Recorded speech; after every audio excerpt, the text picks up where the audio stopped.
gente tem feito um processo de aproximação muito bacana, muito gostoso mesmo entre Censo e o BISC, né, da Comunitas, desenvolvido pela Comunitas. E para produzir essa apresentação para vocês hoje, a gente fez toda uma conversa prévia para a gente poder trazer informações complementares, para a gente não se sobrepor. Então, eu vou trazer aqui, com o Censo, uma visão um pouco mais geral do campo, trabalhar um pouco os focos de atuação, as áreas, né, em que os investidores sociais têm trabalhado, e trazer um pouquinho de dados que não são do Censo, mas sobre também a Covid. E aí a Patrícia, depois com o BISC, vai focar mais especificamente em questões que têm relação mais direta, né, com o campo corporativo, principalmente as questões financeiras, né, Patrícia? E também com as questões do bloco específico temático da última pesquisa, que foi Direitos Humanos, e que, por uma triste coincidência do destino, ficou tão forte esse ano, né? Então, a gente achou que tinha bastante conexão com o momento que a gente está vivendo também, que a Patrícia pudesse compartilhar esses dados mais específicos de direitos humanos que o BISC aprofundou tão propriamente na última pesquisa, né? Certo, então só para explicar um pouquinho sobre o que é o Censo, para quem não conhece muito bem a pesquisa, acho que estamos todos aqui entre pessoas do campo, mas acho legal só passar rapidamente. Então, o Censo 2018, ele foi a nossa 9ª edição, né? Ele é realizado desde 2001, mas já é de forma bienal. Então, atualmente, a gente faz a pesquisa no ano ímpar em relação a dados do ano par, né? Então, a gente fez em 2019 em relação aos dados de 2018, né? Ela é bastante abrangente, então a gente tem informações sobre orçamento, forma de atuação, estrutura, né, estratégias, e a gente busca, que, ao mesmo tempo que ela é censitária, né, mas a gente busca que ela também seja reflexiva, que a gente traga motivações, percepções, além de perguntas mais objetivas sobre, né, o quanto foi doado, quantidade de organizações, enfim, a gente busca mesclar bastante, que a pesquisa traga informações bem diversas e amplas sobre o campo, né? E ela é realizada com os nossos associados, né? Então, assim, ela é autodeclaratória e voluntária e tem um perfil bastante heterogêneo, né? Com muita variação na amostra, o que nos implica também um grande trabalho de adaptação dos tipos de questionário que a gente vem tentando aprofundar sempre nas diversas edições da pesquisa, né? E aí, entrando de fato já no perfil dos respondentes, né? A gente teve na última edição 133 respondentes e a gente tem desde o começo, né, um reflexo do universo do GIF, né, mas também do universo do investimento social privado no Brasil, uma presença bastante grande, né, do campo empresarial, né, corporativo, aqui então as empresas e os institutos e fundações empresariais, mas o que a gente tem visto é que tem crescido cada vez mais a presença dos demais tipos aqui de investidores sociais, né? Principalmente aqui os institutos e fundações familiares, ou seja, aqueles que são mantidos ou que têm, ou geridos ali, tem na sua governança indivíduos e famílias, né? E não empresas. Então, em 2008 eram 8% dos respondentes, em 2019 eles foram 22% dos respondentes, tá?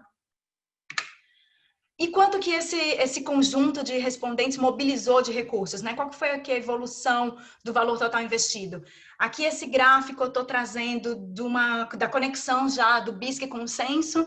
A gente fez, nesse processo de aproximação das duas pesquisas, né, um infográfico esse ano, que foi trazendo muitas leituras conjuntas das duas pesquisas, e uma delas é justamente a questão do volume de recursos, né? E aí a gente está aqui colocando, então, agregando os respondentes das duas pesquisas, obviamente excluindo os repetidos, para a gente ter aqui a visão do volume total investido, né? E aqui o que a gente vê é um valor médio de 4,3 bi, e a gente mantendo uma média e mantendo um patamar de investimento, ainda que a gente tenha impactos, né, sofra, que o investimento social privado sofre impactos da conjuntura. Então, como, por exemplo, aqui a gente viu, né, a queda de 2014, 2015 para 2016, sofrendo aqui bastante o impacto do momento de crise, né? Mas a gente viu que a gente mantém patamar, então a gente não continua uma tendência de queda depois, né, de 2016 para 2017 e 2018, né?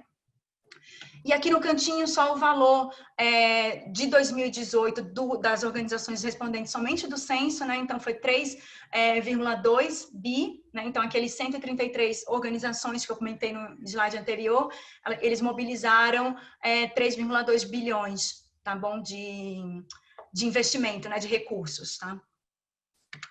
E quais são as fontes de recurso, então? A gente tem uma presença aqui muito grande, né? 72% dos recursos vêm das empresas mantenedoras e de fundos patrimoniais.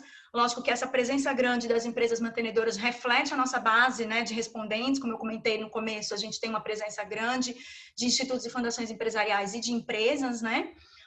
Mas o que eu queria chamar a atenção é esse percentual aqui de 28% de endowment, porque a gente tem um percentual pequeno, baixo de organizações que tem endowment, mas ainda assim essa fonte, né, representa um montante bem considerável, né, importante desse cômputo total dos 3,2 bi movimentados pelos respondentes do censo GIF, né? Então, o que a gente vê é que as organizações que têm endowments têm orçamentos impactantes, né? Têm orçamentos grandes, e que essa fonte de recurso é uma fonte muito importante quando a gente, para essas organizações, né? Então, representa um percentual alto de seus orçamentos, né?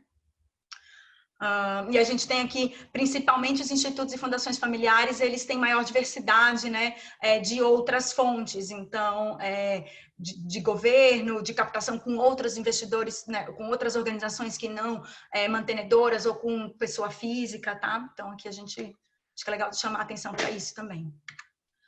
E como que esse recurso ele é aplicado, né? Aqui entrando um pouco no que a gente, na ideia, na análise de forma de atuação que a gente tenta investigar todo ano, né, desde os primeiros censos, né? A gente tenta separar aqui os recursos entre o que está indo para projetos próprios, que é esse azul mais escuro aqui da linha de cima, né? O que está indo para projetos de terceiros, programas ou ações de terceiros, ou até para terceiros de forma institucional, né? Que é esse azul do meio aqui mais claro, e os custos administrativos. E o que a gente viu ano passado, um dado muito interessante, um dos dados mais interessantes da pesquisa, foi um crescimento muito substantivo, assim, muito importante, de recursos sendo repassados para projetos de terceiros, né? Então, passou de 21% do total do orçamento para 35%. Tá? Então, 1,1 bi daqueles 3,2 que eu mencionei nos slides anteriores, ele foi destinado para programas ou ações sociais, ou gestão, né, de terceiros. Então, a gente ainda tem uma concentração, né, importante aqui dos recursos sendo passados sendo utilizados, né, em projetos próprios, mas a gente começa a ter aqui, tem uma ideia, né, uma maior equalização no ano de 2018. Lógico que a gente vai ter que ver como que se isso é tendência, né, a gente está curioso para ver como é que o próximo dado do censo vai reportar em relação a isso, mas é um dado interessante de maior equalização entre as formas de atuação que a gente tem no campo, né?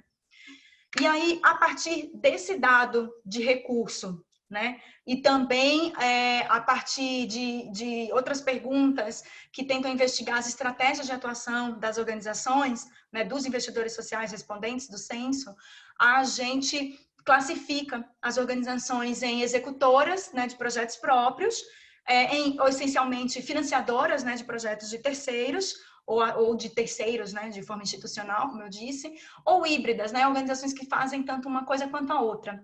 E aqui a gente teve, então, ó, no azulzinho mais escuro aqui, um crescimento bem significativo, né, passando de 16% em 2016 para 23% em 2018, das organizações que foram classificadas, né, como essencialmente financiadoras, né? E aqui a gente teve um leve decréscimo tanto das essencialmente executoras quanto das híbridas, e as essencialmente executoras ainda superiores, né, ainda maiores do que as híbridas, né, que foi uma novidade do último censo, né, do censo 2016, mas também, de novo, aqui uma tendência de equalização das formas de atuação, né, e aqui, óbvio, a ideia é que a gente tenha um campo mais diverso, né, essa ideia que a gente está propagando, por isso que a gente acha interessante esse dado, né, essa linha de uma tendência aqui, de um crescimento do campo mais financiador, da gente ter um pouco mais de equalização entre as formas de atuação, né? E aí, entrando aqui, para quem que são repassados, então, esses recursos, né? Lógico, tem um destaque, uma presença grande aqui das organizações da sociedade civil, né? Então, 64% dos investidores sociais que repassam recursos, né, para terceiros, indicaram repassar recursos para organizações da sociedade civil, mas a gente tem uma presença também de outros tipos de organização, então não são só as organizações da sociedade civil que recebem recursos, né? Então, a gente tem aqui negócios de impacto com um percentual interessante, também instituições acadêmicas, né? Universidades, centros de pesquisa. Também um percentual aqui alto, né? Ou interessante aqui de outros investidores sociais, ou seja, numa ideia de co-investimento, né? Os investidores sociais aportando em projetos conjuntos, né? Então, acho que é interessante comentar isso, que tem uma diversidade também de tipos de organizações que recebem recursos do campo do investimento social privado. E agora, detalhando um pouco mais a relação com as OSCs propriamente dita, né? Os investidores sociais, eles se relacionam com as OSCs de formas muito diversas, né? Então, 62% indicam aqui que ter OSCs como parceiras em seus projetos ou programas, né? 60% apontam o fortalecimento institucional como um foco da sua atuação, ou seja, o projeto visa fortalecer institucionalmente organizações da sociedade civil, e 17% indicam ter OSCs como principais beneficiários de seus projetos ou programas, tá? Então, e esse é o segundo principal beneficiário, só perdendo para os indivíduos, para as pessoas, né, população individualmente, tá? Acho que é importante também comentar isso. Em relação às estratégias de apoio, acho que o dado interessante, a mensagem interessante desse slide é mostrar que a gente teve um crescimento do apoio institucional, né, que em 2016 era 24%, em 2018 passou para 30%. Acho que isso também é uma informação e um sinal bastante positivo, né, e que mostra como o campo está se abrindo a apoiar as organizações na sua estrutura, na sua gestão, né, e fortalecer as organizações institucionalmente e não apenas vinculado a projetos. Isso é algo que, quando a gente fala de grant making, né, e da relação com as SCCs, é algo que a gente comenta bastante, reforça bastante, né? E aqui também acho que pode estar muito conectado com as motivações para apoiar as SCCs. A gente não trouxe esse dado, mas eu queria comentar rapidamente, né? Não trouxe o slide, mas eu queria comentar rapidamente, né, de que tem crescido a percepção das organizações de como motivação para apoiar os SCCs, a ideia de que é papel do campo do investimento social privado fortalecer e apoiar e garantir a sustentabilidade das organizações da sociedade civil. Então, esse também é um dado que é importante, que é interessante e complementa aqui um pouco essa visão, né, positiva da relação dos investidores sociais com as OSCs, e que, óbvio, a gente vai ter que ver nos próximos censos como isso continua, né? Se isso se confirma, se é uma tendência de fato, ou se foi algo pontual desse ano, né? Ampliando um pouco agora para outros públicos, como que é a participação dos investidores sociais em redes ou grupos, né? Como que eles se relacionam com outros atores. Então, a gente viu que 92% dos investidores sociais, eles integram redes ou grupos, tá? E tem a maioria aqui, 50%, né, participando regularmente ou até tendo assumindo papéis na governança, na estrutura desses grupos, né? Também tem percentuais interessantes aqui, ó, em azul, tá? Que aportam recursos financeiros, seja para viabilizar a iniciativa, seja para assegurar a gestão, né, da rede, do grupo. Então, acho que tem um dado interessante aqui de como que as organizações estão, de fato, colaborando e participando de redes, tá? E o co-investimento, a gente viu que 71% das organizações disseram realizar ações de co-investimento, mantendo aqui um patamar, né, um leve crescimento, mas mantendo os patamares dos últimos anos. E o que a gente vê é que esse co-investimento, aqui a gente está tratando de co-investimento no sentido mais amplo, não apenas de recursos financeiros diretamente, né? E a gente vê que ele se dá de diversas formas, tanto networking, como know-how, conhecimento, né? Mas também aqui aportando recursos financeiros em estratégias de matching, que é aqui esse primeiro rosinha, né? Ou também recebendo ou aportando recursos financeiros sem ser com estratégias de matching, tá? E aqui um dado que a gente está trazendo do BISC, também para a gente complementar um pouco essa ideia de parcerias, né? O BISC tem esses indicadores, né, qualitativos de várias temáticas, e eles trouxeram na última pesquisa os indicadores sobre as práticas de parceria, né? E a gente viu que de 0 a 10, os investidores sociais respondentes, né? As empresas, institutos e fundações respondentes do BISC indicaram uma nota de 7,7 para as práticas de parceria, mas a gente vê aqui que algumas questões, né, como a interação com parceiros e o acompanhamento e controle de avaliação, né, eles têm um potencial maior aqui de crescimento, né, de melhoria aqui desses indicadores, né, relativos à interação e ao acompanhamento, controle e avaliação, tá?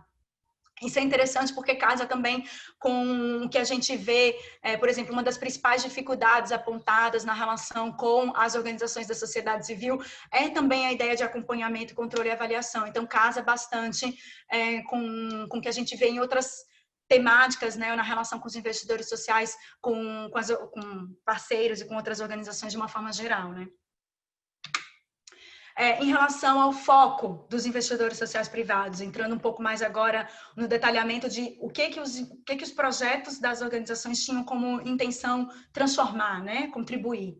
E o ano passado, no último censo, a gente, pela primeira vez, dividiu o foco em área temática, em um perfil de público, em território, né, ampliando um pouco a ideia de que as organizações podem ter foco não apenas em um tema, mas em um público específico, um tipo de território, né, e juntando aqui a ideia de um foco não só prioritário, ou seja, uma única opção, mas focos complementares também, que os projetos podem ter múltiplos focos, né?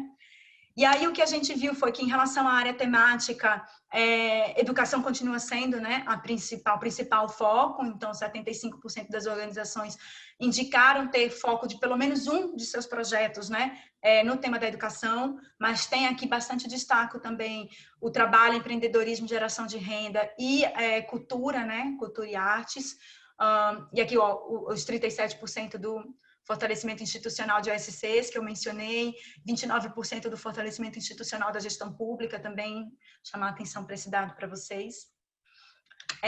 E em relação ao perfil de público, a faixa etária é o principal foco, né, o principal tipo de público que as organizações trabalham, e principalmente crianças e adolescentes, acho que muito refletindo o foco em educação, né, e o foco em cultura, que a gente viu como áreas temáticas, né?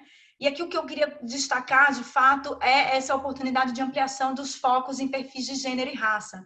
Então, a gente viu que 19% das organizações têm pelo menos um projeto que tem foco em mulheres e meninas, tá? E aqui não só foco prioritário, mas foco complementar também, tá? E 10% em negros, né? 5% indígenas, então a gente vê aqui um potencial de ampliação da gente trabalhar essas temáticas nos projetos e programas das organizações, né? Em relação ao território, o principal é, de fato, a comunidade do entorno das unidades de negócio, das empresas mantenedoras, né? Então, 43% das organizações disseram ter foco essas comunidades do entorno, seguido aqui de territórios com determinados indicadores socioeconômicos, né?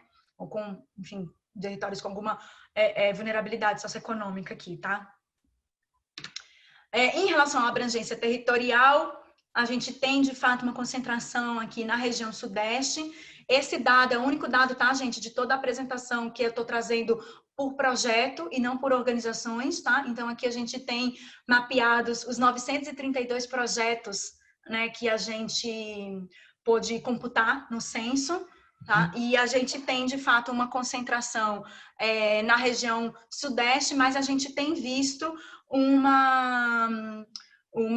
crescimento cada vez maior aqui das demais regiões, né? Então, uma tendência de diversificação, principalmente na região Nordeste, tá? E aqui eu destaco a Bahia, onde a gente tem 10% das organizações, dos projetos, né, atuando no estado, tá bom? E aqui só uma leve pincelada para a gente finalizar mesmo em relação à atuação do campo do investimento social privado no enfrentamento à Covid. Esses dados, eles obviamente não são do censo, né? Eles são do mapeamento que a gente tem feito no projeto Emergência, junto também com a BCR, a gente mapeou, né? Então, 144 investidores sociais, né? E a gente tentou classificar as suas atuações, né? Em áreas temáticas, em regiões. Esse dado, ele não é super recente, né? Ele é do último levantamento que a gente fez dos dados que a gente tem do projeto. Então, a gente vai soltar em breve novas atualizações sobre isso, mas acho que é legal que dá para a gente ver aqui o foco grande, né, em proteção social e econômica, né, seguido aqui de saúde e uma presença grande aqui de apoio a organizações da sociedade civil. Acho que isso é bem interessante a gente ver para onde o campo está indo, né, nesse enfrentamento à Covid, né. Aqui também, mais uma vez, uma concentração na região sudeste, mas acho que também vale dizer que a região sudeste foi a primeira, né, onde apareceram a questão da Covid com mais força, né? Então vale relativizar também esses dados um pouco a partir dessa informação, né? Dessa visão, tá? Bem, é isso que eu tinha preparado de dados para vocês. Eu vou parar de compartilhar a tela. Acho que fica mensagens muito importantes, inclusive a partir da atuação, né, na Covid, sobre mais colaboração no campo, né, sobre grant making, a relação com as organizações da sociedade civil, coisas que a gente já vinha trabalhando, mas que agora na Covid ficam ainda mais forte. E aí a gente está se debruçando bastante sobre a ideia da colaboração. Lançamos recentemente um tema ZISP sobre filantropia colaborativa, então queria aproveitar para deixar também essa informação aqui para vocês.